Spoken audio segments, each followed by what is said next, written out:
gracias doy al Creador.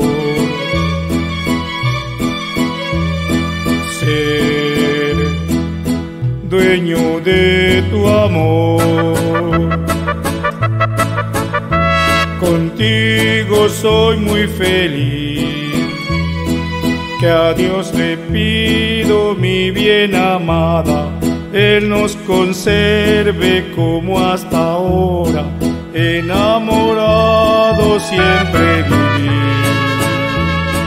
Miriam, linda flor del campo, bella y fresca cual la aurora, me fascina tu fragancia, tus encantos me enamoran, te conservas atractiva con el verde de la flora.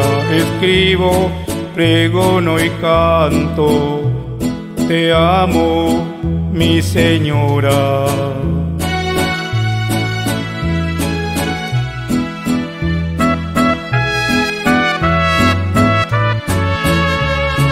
La promesa de ser fieles, vínculo de nuestra boda, en lo próspero y adverso, siempre junto, mi señora.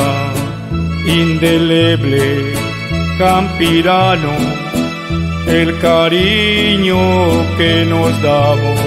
Esposa mía, yo te amo, y este día, Miriam, celebramos. 30 años casados, logramos 6 hijos, fruto del inmenso amor. Miriam, señora, mi esposa abnegada, femenina bien amada, Miriam de mi amor, indeleble amor. Miriam la mujer, mi razón de ser.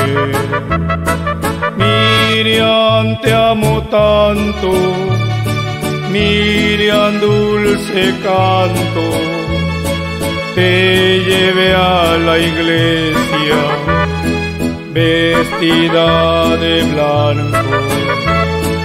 Miriam, yo te quiero, Miriam, yo te adoro, eres tú la dueña de mi corazón.